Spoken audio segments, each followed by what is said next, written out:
C'est dans le patio des Caballos des Arènes de Dax qu'avait eu lieu la vente et la dédicace du livre Daniel Louquet Au-delà des éléments des éditions Passiflore. Ce livre, il est né dès le lendemain de la corrida, c'est-à-dire que le 14 août au matin, presque à la première heure, Cyril Vidal, quand il s'est réveillé, il m'a téléphoné pour me demander si on pouvait faire un livre de ce moment mémorable et dont il fallait justement garder un souvenir qui reste, et un livre, c'est l'idéal pour ça. Alors ce livre se compose essentiellement de photos.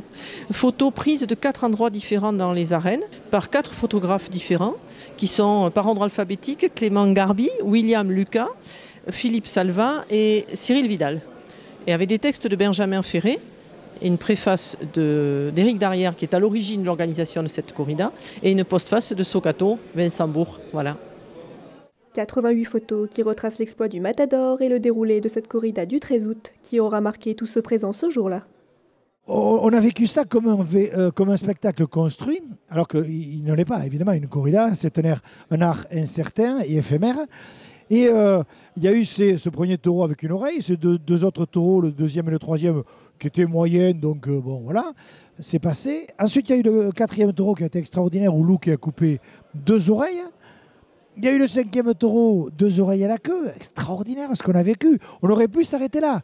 Et puis il y a eu cet orage qui est intervenu, mais presque comme un entracte, quoi, comme si le spectacle avait été construit, qui aurait pu être un point final, que Daniel Louquet a vu comme les spectateurs, comme un entracte, a dit non, moi je reste. Et le 6e taureau, alors là c'est la magie, c'est le point d'orgue de l'après-midi. Le 6e taureau s'avère extraordinaire.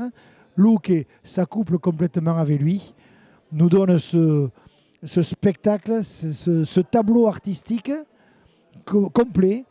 Il lui coupe, enfin, il le gracie évidemment, et il lui coupe les 2 oreilles et la queue, symbolique. À ce moment-là, c'est quelque chose d'inexplicable. Ce soir-là, nombreux étaient celles et ceux à se procurer cet ouvrage. Un espoir à l'heure où l'art de la corrida est fortement remis en cause. On a un dénominateur commun, les connaisseurs et les non-connaisseurs, c'est qu'on a tous eu la chair de poule et les larmes aux yeux à ce moment-là. Et c'est ça que les animalistes devraient comprendre, nos ennemis, puisque ce sont des ennemis malheureusement, qui ne veulent pas voir ce que nous, on voit dans l'arène, et non seulement ce qu'on voit, mais ce qu'on ressent. Alors, est-ce que certains de nos ennemis se risqueront à lire cet ouvrage-là et à travers ces lignes comprendre ce que nous ressentons? Je l'espère. Hein.